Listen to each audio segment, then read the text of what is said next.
विधानसभेचा विचार केला, आपण जर पाहिलं सध्या नगर शहराचं जसं तुम्ही म्हटलं, तर या ठिकाणी हिंदुत्वाचं राजकारण सुरू झालेलं आपल्याला दिसतं. जे काही घटनाक्रम आहेत, मग रामगिरी महाराज असो किंवा नितीश राणे असो, ही घटना एकदम प्री प्लॅन चाललेला.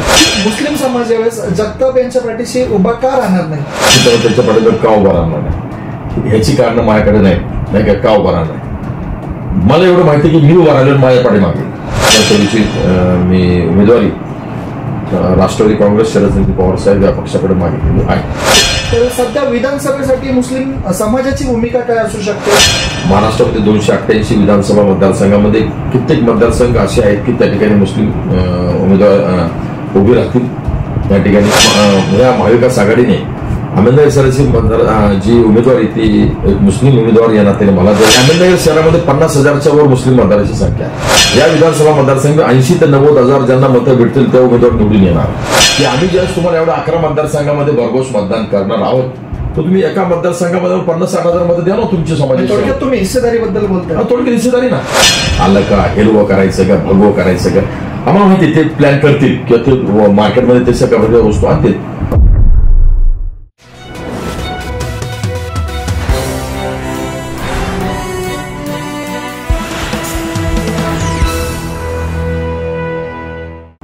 लोकसभेची रणधुमाळी संपली, लोकसभेच्या निवडणुका संपल्या, देशाचा कारभार सध्या व्यवस्थित सुरू झाल्याचं आपल्याला दिसलं. आणि महाराष्ट्रात जर आपण पाहिलं तर सध्या विधानसभेची रणधुमाळी सुरू झालेली आहे. अहमदनगर शहराचा जर विचार केला तर या ठिकाणी महायुतीचे उमेदवार हे फिक्स असतील, संग्राम जगताप. पण महाविकास आघाडीतून कोण उमेदवारी करेल हे अद्याप स्पष्ट झालेलं नाही. आपण पाहतोय की उमेदवारांची डझनभर यादी या ठिकाणी आहे आणि यातच सर्व इच्छुक उमेदवारांच्या झोपा उडवणारा एक चेहरा समोर आलाय, ते म्हणजे हाजी शौकत तांबोली. हाजी शौकत तांबोली आपल्या सोबत आहेत आणि त्यांनी नुकतंच आपण पाहतोय की राष्ट्रवादी शरदचंद्र पवार गटाकडून त्यांनी उमेदवारीसाठी अर्ज केलाय, विधानसभेसाठी ते इच्छुक आहेत. खूप खूप स्वागत आहे आपलं सर. कशा पद्धतीने तुम्ही पाहता, एक मुस्लिम चेहरा विधानसभेसाठी मोठा आश्वासक चेहरा म्हणून तुमच्याकडे पाहिलं जात आहे, आणि काय रणनीती असणार आहे आणि कशा पद्धतीने या सर्व निवडणुकीला सामोरं जाण्याची तुमची तयारी आहे? प्रथमतः मी आपले आभार मानतो, आपण त्याकडे माझी मुलाखत घेण्यासाठी आलेला. मी जे काय बोलतो ते एक समाजाचा प्रतिनिधी या नात्याने बोलत आहे आणि एक मुस्लिम समाजाचा प्रतिनिधी या नात्याने बोलत आहे, परंतु मी मुस्लिम समाजाचाच उमेदवार आहे असं मी स्वतःला समजत नाही. मी जी काय उमेदवारी करत आहे समजा ती आपल्या मतदारसंघातल्या सर्व बहुजनांची उमेदवारी करत आहे. आणि त्याच्या पाठीमागचं कारण असं आहे की अहमदनगर जिल्हा हा फार मोठा जिल्हा आहे सर्व महाराष्ट्रामध्ये. त्या ठिकाणी सुमारे 12 विधानसभा मतदारसंघ आहेत.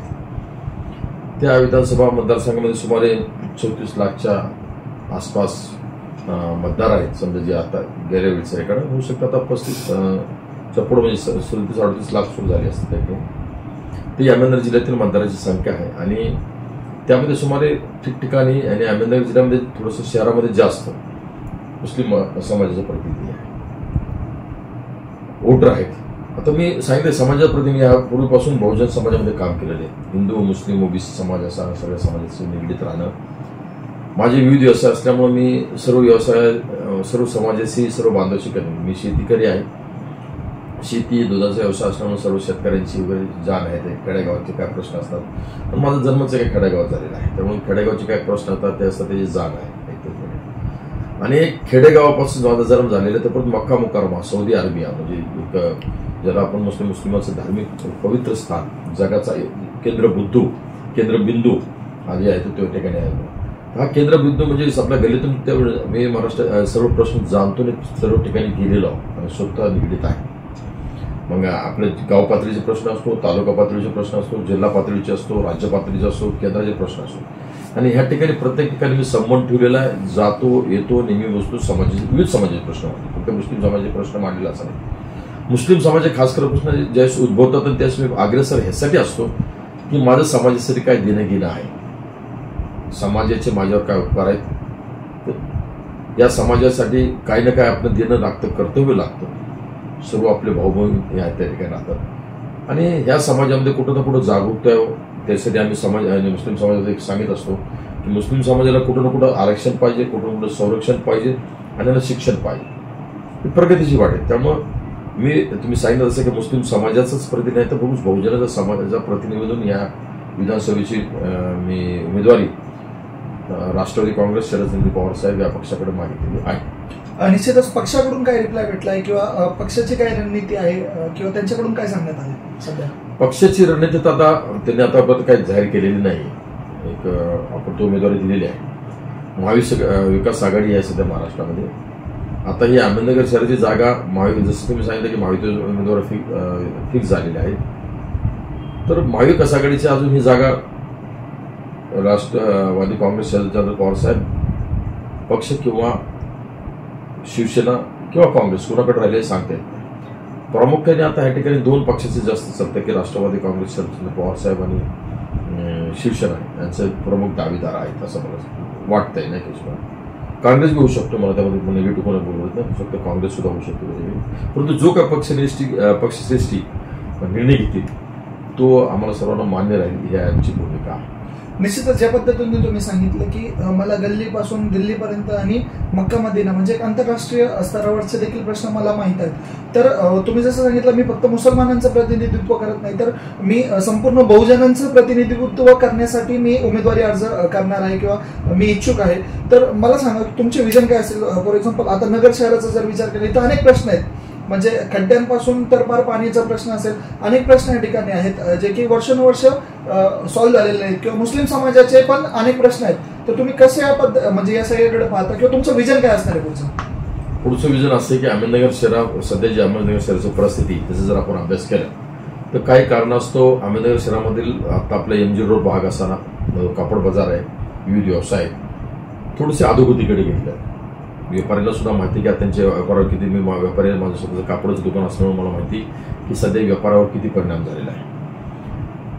आणि हा व्यापारावर परिणाम होण्यामागे फार कारण आहे. तसे एक कारण आहे स्पेसिफिक असं सांगू शकत नाही. त्यामध्ये शहराचं वातावरण आहे, आर्थिक परिस्थिती आहे, कोविड नंतर ठिकठिकाणी झालेली दुकाने किंवा ठिकठिकाणी मार्केटची जी निर्मिती झाली तालुका पातळीवर खेड्याखेड्यामध्ये, त्यामुळे अहमदनगर शहराकडे येणारा लोकांचा जो ओघ होता तो कमी झालेला आहे. त्यामुळे ते व्यवसाय धपगडीचे आलेले आहेत. त्यामुळे इथला तरुण वर्ग जो आहे आपल्या MIDC तेवढ्या कंपन्या नाहीत, तेवढे व्यवसाय नाहीत, बाहेरच्या कंपन्या आणायचे प्रयत्न जसे पाहिजे तसे झाले नाहीत किंवा त्यांनी इच्छा व्यक्त केली नाही किंवा आपली इच्छा झाली नाही आणायची किंवा आपण तसं केलेलं नाही, जे काय असतं ज्यांनी तर ते झालं. तर हे जे काय आपल्या MIDCला आता सध्या एक्सटेन्शन जमीन सुद्धा भेटलेली आहे, तर आपल्या पक्षाचे अध्यक्ष शरदचंद्र पवार साहेब यांचं ध्येय नेहमी राहिलेलं आहे की खेड्या गावात मी ठिकठिकाणी उद्योग उभारणी करण्यासाठी. आणि याच्यापूर्वी जर त्यांचं पुणे आणि पुणे जिल्ह्यामध्ये ते जे काय काम आहे आणि ठिकठिकाणी जे त्यांनी केलेलं आहे महाराष्ट्रामध्ये, तर त्यांचं जे त्यांच्या थोडंसं आपण पाठीमागं लागून आपण या ठिकाणी जयंत पाटील आहेत, सुप्रियाता आहेत, जिल्ह्याचे अध्यक्ष आहेत, राजूदादा फाळके आहेत आणि सुप्रियाताई सुळे आहेत, रोहित पवार आहेत, हे सर्व कसे आहेत की जिल्ह्याचे पक्षाध्यक्ष अंकुश काकडे साहेब, ही कशी लोक आहेत की आपण जर त्यांच्याकडे आपल्या प्रश्नाची मांडणी केली चांगल्या प्रकारे तर हे पॉझिटिव्ह लोक आहेत सर्व, म्हणजे पॉझिटिव्ह अप्रोच राहण्यात मी पाहिलेलं आहे, त्यांना जवळून पाहिलेलं आहे, हे पॉझिटिव्ह अप्रोच आले. जसं आपण जसं पाठीमागं लागून त्यांचं जसं काय योजना अहमदनगर शहरासाठी आणू तर त्या ठिकाणी त्यात येतील आणि जेणेकरून आपल्या युवकांना रोजगार कसा निर्मिती होईल, शहराचं वातावरण दूषित वातावरण ते कसं निवडलं जाईल, त्या ठिकाणी एकोपा कसा राहील आणि आपले व्यवसाय वाढ कशी होईल या दृष्टिकोनातून आपण त्या ठिकाणी निश्चितच प्रयत्न करावा. दुसरी गोष्ट अशी की अहमदनगर शहराचा जो भाग आहे, मी असं सांगितलं की बाजारपेठ थोडीशी ओसाड पडत झालेली आहे, तर आजूबाजूच्या तालुक्यावर आजूबाजूच्या खेड्यावर फार अवलंबून असतं. आणि अहमदनगर शहराच्या 30-35 किलोमीटरचा जर परिघ पाहिला आपण तर त्या ठिकाणी काही थोडाफार वगळला तर पाण्याची व्यवस्था किंवा जलसिंचनाची व्यवस्था झाली नाही. त्यामुळे या ठिकाणी सगळं आपल्याकडे डोंगराळ भागच जास्त राहिलेला आहे. आणि आपण 30-35 किलोमीटरच्या पुढे गेलो सगळी हिरवं दिसतं आपल्याला आपल्या अहमदनगर शहराच्या आजूबाजूला दिसत आहे. तर ती परिस्थिती बदलू शकते. काही पाण्याच्या योजना आहेत, मी आताच काही दिवसापूर्वी त्या योजनेच्या बाबत माहिती घेतलेली आहे जलसिंचन खात्याकडून. त्या अहमदनगर शहराच्या कमीत कमी 2 भाग पाण्याखाली कशी येतील अशी काही योजना आहे, ती मी लवकरच जाहीर सुद्धा करेन, जेणेकरून तो शेतीचा प्रश्न पाण्याचा प्रश्न शेती व्यवसाय वाढेल आणि जेणेकरून अहमदनगरची व्यापारी वाढीस मदत होईल. निश्चितच या ठिकाणी तुम्ही नगर शहराबद्दल बोललात. जर आपण संपूर्ण राज्याचा जर विचार केला, आपण जर पाहिलं लोकसभेच्या निवडणुकीमध्ये मुस्लिम समाजांनी एक दाखवून दिलं की कोणताही उमेदवार नसताना मुस्लिम समाजांनी एकगठ्ठा कुठेतरी महाविकास आघाडीला मतदान केलं आणि त्याचे रिझल्ट देखील आपल्याला म्हणजे पाहायला मिळाले. तर सध्या विधानसभेसाठी मुस्लिम समाजाची भूमिका काय असू शकते किंवा म्हणजे कशा पद्धतीने पाहता तुम्ही विधानसभा निवडणुकीकडे? लोकसभेला खरं पाहिजे तर लोकसभेला कुठं ना कुठं अल्पसंख्याक समाजाला उमेदवारी भेटायला पाहिजे होती. चल ठीक आहे, नाही भेटली हरकत नाही.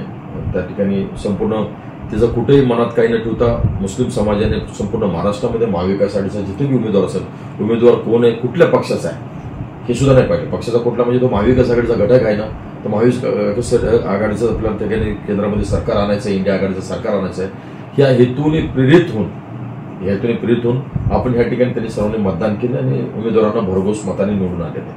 आता परिस्थिती विधानसभेची आहे. या ठिकाणी महाराष्ट्रामध्ये 288 विधानसभा मतदारसंघामध्ये कित्येक मतदारसंघ असे आहेत की त्या ठिकाणी मुस्लिम उमेदवार उभे राहतील. त्यांना उमेदवारी द्यावी अशी महाविकास आघाडीला आपली मागणी राहणार आहे. त्यांनी ते मान्य सुद्धा करावं अशी आमची विनंती आहे. राहिला मस्त प्रश्न अहमदनगर शहराचा. तर अहमदनगर जिल्ह्यामध्ये सुमारे 12 मतदारसंघ येतात. पण तुम्हाला सांगितलं मी इथं खेड्या गावात गेलेलो आहे. मुस्लिम समाजामध्ये प्रबोधन समाज एकत्र आणणे, समाजाला सामंजस्याची भूमिका नेहमी घ्यायला लावलेली, सर्व समाजाचे एकरूप राहून निगडीत राहण्यासाठी सल्ला दिले. नेहमी दोन समाजामध्ये ढुई कशी राहणार नाही याच्यावर मी प्रयत्न केलेला आहे. त्याचा सर्व या ठिकाणचा समाज काय, सर्व नागरिक या ठिकाणी साक्षीदार आहेत त्या ठिकाणी. आणि अशा वेळेस असं एक थोडंसं असं वाटतंय आम्हाला या ठिकाणी, मी स्वतः उमेदवार या नात्याने तो बोलतो, पण माझ्या बोलण्यामागं मुस्लिम समाजाचा समजा सर्व कानूस आहे. मी त्यांचं मनातील बोलत आहे, त्यांच्या इच्छा व्यक्त करीत आहे, जे माझ्याजवळ बोलतात आणि ज्यांनी पाहिलेलं आहे की अहमदनगर जिल्ह्यामध्ये 12 विधानसभा मतदारसंघ आहेत. त्या ठिकाणी आम्ही यापूर्वी सुमारे 70 वर्षापासून सेक्युलर आणि समाजवादी विचारच्या पक्षांना मदत करत आलो. आता SMI आसिर सर वगळता ती चौरंगी लढत होती, त्यामध्ये आसिर सर आले होते. आता असं आम्हाला वाटतंय की ह्या महाविकास आघाडीने अहमदनगर शहराची जी उमेदवारी ती एक मुस्लिम उमेदवार या नात्याने मला द्यावी. सुमारे जिल्ह्यामध्ये 6 लाखच्या आसपास मुस्लिम मतदाराची संख्या आहे आणि अहमदनगर शहरामध्ये 50,000च्या वर मुस्लिम मतदाराची संख्या आहे. या विधानसभा मतदारसंघ 80 ते 90 हजार ज्यांना मतं भेटतील त्या उमेदवार निवडून येणार. तेव्हा मी एक मुस्लिम उमेदवार या नात्याने एवढ्यापासून जी समाजाने आमच्या सर्वांना मतदान केलेलं आहे, कुठला पक्ष नाही पाहिला, जात नाही पाहिलं, तो कोणाचं काय पाठ नाही, आम्ही केलेलं आहे सेक्युलर मतदान. तेव्हा मला वाटतं की आमच्या सुद्धा समाजाची अपेक्षा सांगतो मी बोलतो ते माझ्यातर्फे नाही, म्हणून समाजाची अपेक्षा आहे की आम्ही ज्यावेळेस तुम्हाला एवढ्या 11 मतदारसंघामध्ये भरघोस मतदान करणार आहोत, तर तुम्ही एका मतदारसंघामध्ये 50-60 हजार मतं द्या ना तुमच्या समाजाची. थोडक्यात तुम्ही हिस्सेदारीबद्दल बोलता. थोडक्यात हिस्सेदारी ना, हे आता सध्या तो आणि ह्या हाताने द्या त्या हाताने घ्यायचं समजलं ना, देवाणघेवाण चालूच आहे ना. आम्ही त्या ठिकाणी सांगतो आम्ही प्रत्येक ठिकाणी मदत केली ना, अजून सुद्धा करणारच आहोत. लक्षात का, ज्यावेळेस आम्ही तुम्हाला ह्या ठिकाणी जिल्ह्यामध्ये 5 लाख 6 लाखचं मतदान करणार आहे, तर तुम्ही अहमदनगर शहरामध्ये पक्षाचं महाविकास आघाडीचं मला एक 50,000चं मतदान जर त्यांनी घडून आणलं, माझ्या समाजाचं मतदानचं माझ्याकडचं आणि ते बॅलन्स आहे माझ्याकडे, हक्काचं माझं मतदार आहे ते 50,000च्या आसपास. तुम्ही जर दिलं तर ते माझं सीट निश्चित या ठिकाणी निघू शकतो, मी निश्चित या ठिकाणी विजय होऊ शकतो. निश्चित या ठिकाणी पाहतोय की हाजी शौकत तांबोली यांनी डायरेक्ट विजयाचा प्लॅनच सांगितलं की मी कसा निवडून येऊ शकतो हे त्यांनी पक्षाला देखील समजून सांगण्याचा कुठेतरी प्रयत्न केला असावा असं मला वाटतं. आपण पाहतोय की संपूर्ण जिल्ह्यातून जर आम्ही 5 लाख मतदान तुम्हाला देतोय, तर तुम्ही तुमच्या पक्षाला 50,000 मतदान, पक्षाला बघून जर 50,000 मतदार जरी मला पडलं तर मी निवडून येईल असं कॉन्फिडन्स या ठिकाणी हाजी शौकत तांबोली यांनी आपल्याला दाखवलं. जर या सगळ्या गोष्टींचा जर विचार केला, तुम्ही पूर्ण प्लॅनच सांगितलं, तर आता जर विधानसभेचं जर आपण हे पाहिलं, कुठेतरी आपण पाहतो की 2014 नंतर जर आपण सातत्याने पाहिलं, कुठेतरी जे सेक्युलरिझमचा गळा घोटण्याचा प्रयत्न केला जात होता किंवा केला जातोय आणि बऱ्यापैकी बदल घडलाय. म्हणजे जर आपण लोकसभेच्या निवडणुकीचा जर विचार केला तर बऱ्यापैकी बदल घडलाय आपण असं म्हणू शकतो.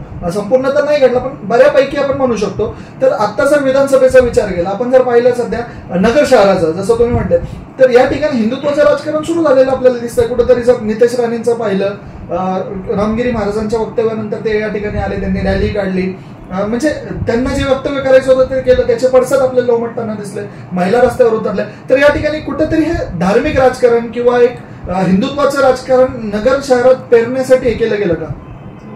लोकसभेचे रिझल्ट नंतर म्हणजे लोकसभेच्या पूर्वी सुद्धा काही ठिकाणी अशा प्रकारचं धार्मिक वातावरण निर्मिती करण्याचा भारतीय जनता पक्षाने प्रयत्न केला होता आणि निश्चित सुद्धा त्यांचा थोडासा हात दिसून राहिलेली आहे. निश्चितच मला 100% आशा आहे आणि विश्वास आहे की महाराष्ट्रामध्ये महाविकास आघाडीचं सरकार येणार आहे. त्यावेळेस भारतीय जनता पक्षाला जेव्हा शासक कधी वाटते पराभवाची त्यांना भीती वाटते त्यावेळेस तशा प्रकारचे वाता निर्मिती करून राहिलेले. ही काही घटना घडून आणण्याच्या त्यात काही घटना घडतात. ही सध्या जे काही घटनाक्रम आहेत, मग रामगिरी महाराज असो किंवा नितेश राणे असो, ही घटना एकदम प्री प्लॅन चाललेला आहे.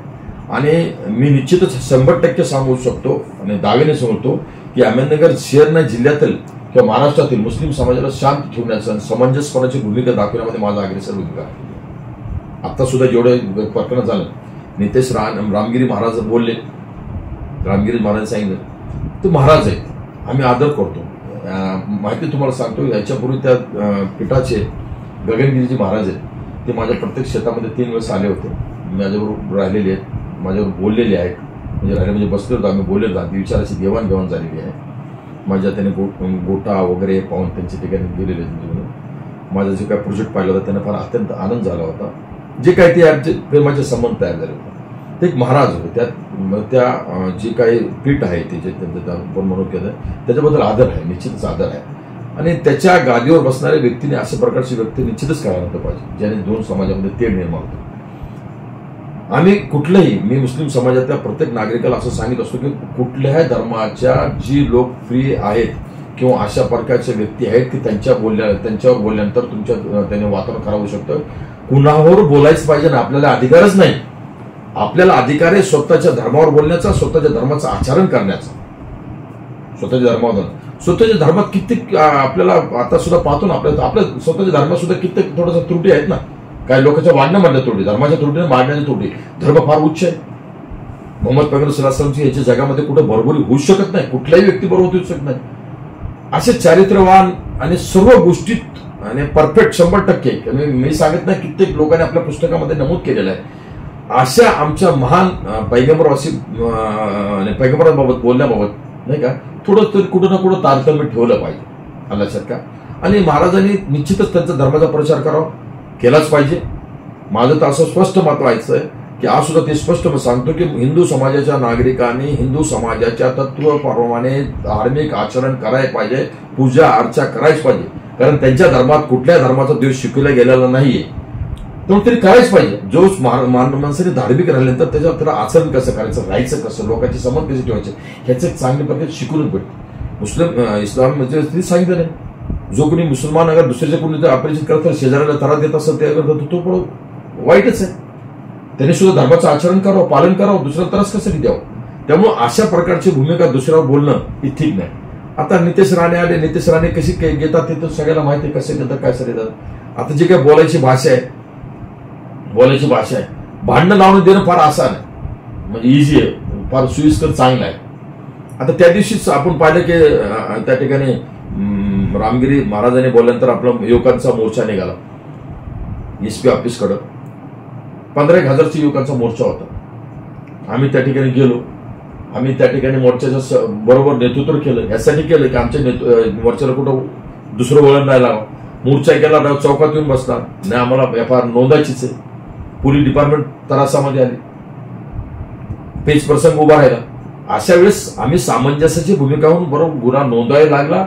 नोंदवणे पोलीस डिपार्टमेंट भाग बी पाडले, त्यांनी स्वतः गुन्हा नोंदवला. आता कुठले कलम चांगले बने सौम्य कलम लावले वगैरे ते गोष्ट वेगळी आहे, परंतु लावलं कुठं ना कुठं लावलं. युवक शांत झाले, आले. आज जर तीच परिस्थिती असली तर ह्या ठिकाणी दंगा जर झाला असता, कित्येक युवक जेलमध्ये गेले असते, तर ते हिंदू मुसलमानाच्या युवकांना सोडण्यासाठी रितेश राणे नव्हते आले असते. कित्येक लोकांचे व्यवसाय बुडाले असते, कित्येक लोकांचं जीवन, पुढचं जीवन पोलीस डिपार्टमेंटमध्ये त्यांचं रेकॉर्ड खराब झालं असतं, त्यांना नोकऱ्या भेटल्या नसत्या, काय भेटत त्याला कोण मी नसताना.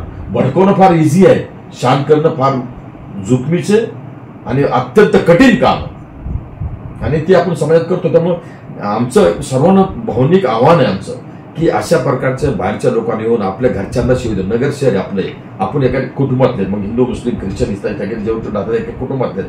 बाहेरच्या लोकांनी बोलायचं यायचं ना आपल्या घरच्या आपण भाऊ राहतो, आपल्या बरोबर बोलायला लावायचं, सुपारी देऊन त्याला बोलायला लावायचं, आपल्या घरात भांडण लावून घ्यायची, हे काय उचित नाही. आता मतदार नेहमी जागृत झालेला आहे आणि सध्या राहुल गांधीची मोहब्बतची दुकान चाललेली आहे, लक्षात का. आणि ह्याच्या पुढे मोहब्बतचीच रील चालणार आहे. सर्व समाजाला एकोपा पाहिजे, समाजाचा विकास पाहिजे, आपल्या महाराष्ट्राचा विकास पाहिजे, आपल्या राष्ट्राचा विकास पाहिजे, अशी आमची भूमिका. निश्चितच तुम्ही या ठिकाणी हिंदुत्वाचं जे राजकारण आहे त्याला सोडून कुठेतरी विकासाच्या मुद्द्यांना हात घातला पाहिजे अशी भूमिका या ठिकाणी स्पष्ट केली. नितेश राणेंबद्दल तुम्ही बोलला की असं म्हणजे जे काही घडलं किंवा जे काही कलम लागले त्याबद्दल देखील तुम्ही बोलले. तुमचं आता जे आपण जर पाहिलं, जर हिंदुत्वाचं राजकारण बद्दल आपण बोललो किंवा भाजपची जी स्ट्रॅटेजी आहे किंवा भाजपची ही पद्धत आहे, कार्यपद्धती आहे, तर याला कसं सामोरं जाणार आहात तुम्ही? किंवा मग जर एक मुस्लिम उमेदवार शहराला भेटला तर याच्याकडे लोक कसं पाहतील? असं आहे की आता त्यांची प्लॅन बी होऊ शकतं, असे प्लॅन बी ते करतील काय ना काय, की मुस्लिम उमेदवार दिल्यानंतर त्याला म्हणते आता तुम्हाला तो आला का हिरवं करायचं का भगवं करायचं का, आम्हाला माहिती ते प्लॅन करतील किंवा ते मार्केटमध्ये ते सगळ्या वस्तू आणतील. परंतु मला असं आहे की अहमदनगर शहरामधल्या आता मला कित्येक वर्षापासून सर्व लोक पाहतात, मग हिरवं का भगवं का काय करतो आम्ही काय करतो माहिती आहे. आणि अहमदनगर शहरवासियांनी मी त्यांना कळकळीचं माझं आव्हान आहे की एक वेळेस असा अनुभव घेऊन पहा, एक वेळेस असं मतदान करून पहा तुम्ही की अहमदनगर शहरामध्ये वातावरण खराब होतं का चांगलं राहतं. निश्चितच आम्ही चांगलं ठेवण्याचा प्रयत्न करू. आम्ही मुस्लिम समाजाचे एक नागरिक निश्चितच या ठिकाणचं वातावरण खराब ठेवून आमच्याकडे पाण्याचा दृष्टिकोन कोणाचा जाईल लोकांनी वाईट तुम्हाला दाखवला असेल तर निश्चितच आम्ही त्या ठिकाणी तो तुम्हाला बदल करून देऊ. तेव्हा आम्ही काही परिस्थिती त्या ठिकाणी चिघळण्याचा राहणार नाही. आता ती आमची उमेदवारानंतर तर होऊ शकते की समोर ती जातीय वातावरण किंवा त्याचे आपण भारतीय मुसलमान आहे मग त्याला कशाला मत द्यायचं, आम्हाला ती निवडून आल्यावर असं होऊन जाईल त्यामुळे करणार ते. परंतु मुस्लिम मतदार असो किंवा दुसरा मतदार असो आता सध्या फार आणि समजदार झालेला आहे. तो निश्चितच अशा भूलतापाला कशाला होणार नाही. मी सांगेन मी बहुजनाचं नेतृत्व करतो.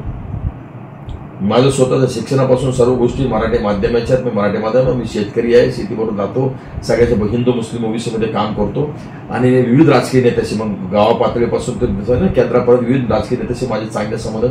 तर ते सुद्धा सांगतील की माझे जे चरित्र आहे किंवा मी जे आचरण करतो किंवा जे बोलतो त्याच्यामध्ये कुठे 1% सुद्धा असं कधी दिसलं का त्यांना कधी आमच्या विचारातच नाही. निश्चितच आपण जर पाहिलं, जर भविष्य सुधारायचं असेल तर इतिहासाचा अभ्यास करावा लागतो. 2019चा जर विचार केला, तुम्ही म्हटले सुरुवातीलाच तुम्ही स्पष्ट केलं म्हणजे की मी कोणत्याही उमेदवारावर किंवा प्रतिस्पर्धी जे असतील त्यांच्यावर टीका करणार नाही, पण थेट मुद्द्याला हात घालूयात की जर 2019चा विचार केला तर मुस्लिम समाज जो आहे, जे सध्याचे विद्यमान आमदार आहेत संग्राम जगताप यांच्या पाठीशी भक्कमपणे उभा राहिला होता जर शहराचा विचार. आता परिस्थिती बदलली, पक्षांमध्ये फुटाफूट झाली आणि आता आपण पाहतोय की कुठेतरी मुस्लिम समाजात एक रोष आहे जे की सध्याचे विद्यमान. तर तुम्ही म्हणजे या सगळ्याकडे कसं पाहता किंवा 2019ची परिस्थिती आणि आजच्या परिस्थिती यामध्ये काय बदल वाटतो? ह्यामध्ये 2019 आताच्या परिस्थितीमध्ये असा बदल झालेला आहे ठिकाणी आता लक्षात ठेवा की सध्या जे आहे सध्याचं वातावरण जे आहे, आता केंद्रामध्ये वक्फ बिल आहे, महाराष्ट्रामध्ये कित्येक आहेत. आता मला सांगा की महाराष्ट्राचे मुख्यमंत्री एकनाथ शिंदे साहेब बाजूला महाराज आहेत ज्यांच्या गुन्हा दाखल आहेत त्यांच्या कुणी केसाला हात लावणार नाही म्हणून म्हणते ते म्हणतात. केंद्राचं सरकार आहे, मोदी साहेब आहेत किंवा त्यांचे इतर मंत्री आहेत, बलात्काऱ्यांचा ते सत्कार करतायत किंवा जे काय असे दंगे घडतात त्यांचा सत्कार करतायत. आज ठिकाणी कित्येक ठिकाणी मुस्लिम समाजाच्या अल्पसंख्याक समाजाच्या लोकांवर गाडीत बैलगाडीत कुठेही म्हणजे सायकलवर दिसला तरी मार, बैलगाडी दिसला तरी मार, रेल्वे गाडी दिसला तरी मार, नाही का फ्लाईटमध्ये दिसला तरी मार. आणि हे मारण्याची जी पद्धत तयार झालेली आहे म्हणजे कुठं दिसला मुसलमान फक्त मुसलमान आणि ह्यांची दुकानच चाललेली मुळातच मुसलमानावर. जर मुस्लिम हा शब्द नसता, मुसलमान हा शब्द नसता, त्यांच्या राजकारणाचं काहीच नव्हतं. आता सध्या तुम्ही पाहिलं ना तो मुस्लिम शब्दाविरुद्ध वर्ष सर्व राजकारण चालू आहे, सर्व जे काय आता भारत देशात चालू. त्यामुळे आता जी परिस्थिती आहे, आता जी मुसलमानची विरोधाची परिस्थिती आहे ती निश्चितच निवळणार आहे. 2019ची वेगळी परिस्थिती, 2014चं वेगळं होतं, 2014 नंतर भरमनिराश झाला, 2019 मध्ये दिसलं त्यांना त्यावेळेस काय केलं. आता 24 तुम्ही पाहिलं की जेमतेम आलेलं आहे. आता सुद्धा संपूर्ण देशामध्ये 5 ते 6 कोटी मतदार वोटिंगचा कुठेतरी हेराफेरी करून केंद्रामध्ये सरकार आलेलं आहे. अन्यथा हे सरकार केंद्रामध्ये आलं नसतं आणि जर लोकसभेपूर्वी जर या भारत देशाची पंतप्रधानांच्यासाठी उमेदवारी म्हणून राहुल गांधींना निश्चितच डिक्लेअर केलं असतं तर निश्चित फरक झाला असता, हे खरं एकदम कटू सत्य. आणि आता जी महाराष्ट्राची परिस्थिती मी सांगितलं की स्वतः हुकुमरान म्हणतात आम्ही त्या ठिकाणी, स्वतः सत्ताधीश आहेत, सत्ताधीशच अशा प्रकारचे जातीवादाला खतपाणी घालतात, दर्ग्याच्या जागेवर खतपाणी घालतात, कधी मशिदीच्या जागेवर खतपाणी घालतात, कधी आपापसात भांडणं लावून त्याचा प्रश्न करतात. तर त्याला सत्ताधीश असल्यामुळे खालचं लोन पडणं आहे, विष फार खाली परत पोहोचलेलं आहे. ते निवड झालेलं आहे आता सध्या, म्हणजे महाराष्ट्रामध्ये लोकसभेमध्ये निवडलेलं आहे. आणि हे जे विधानसभा आहे त्याच्यामध्ये निश्चितच महाविकास विकासाचं सरकार येणार आहे, महाविकास आघाडीचं, आणि त्यानंतर निश्चितच वातावरण बदल होऊन जाईल. आणि सरकार तसे आल्या विचाराचं असल्यामुळे असे, आता मला तुम्हाला सांगू 2 उदाहरणं आहे सध्या तुमच्या समोर, आपल्या 2-3 उदाहरण मी सांगू शकतो. कर्नाटकमध्ये आधीचं सरकार बीजेपीचे होतं, त्या ठिकाणी वातावरण कसं दूषित होतं. आता काँग्रेसचं सरकार आलंय, वातावरण कसं झालेलं आहे. तेलंगणामध्ये जी परिस्थिती आज काँग्रेसचं सरकार आलंय, तुम्ही त्या ठिकाणी पहा कसं त्या ठिकाणी आज वातावरण. जरी व्यंकय्या नायडू आज त्यांच्या महायुतीमध्ये असले तरी मुस्लिम समाजाबरोबर राहतात, ते मुस्लिम समाजाचे प्रश्न जाणतात. आज त्यांचा वोटर मतदान, तिथं कशी परिस्थिती पहा, तामिळनाडूमध्ये कसे पहा, केरळमध्ये कसं पहा. ही सगळी राज्य पाहिलेत आपण शांत राज्य आहेत, ज्या ठिकाणी सेक्युलर विचाराचे लोक आहेत. आता इकडेच तुम्ही पहा, एमपी मध्ये मशिदी तोडणार, पोलीस स्टेशनमध्ये गेल्यामुळे त्याचा 10 करोड रुपयाचा बांगला तोडला जातो. युपी मध्ये जातात तर तीच परिस्थिती आहे. उत्तराखंडचा महिना आहे, आसामचे मुख्यमंत्री तर सुद्धा कसे रात्रंदिवस बडबड करतात.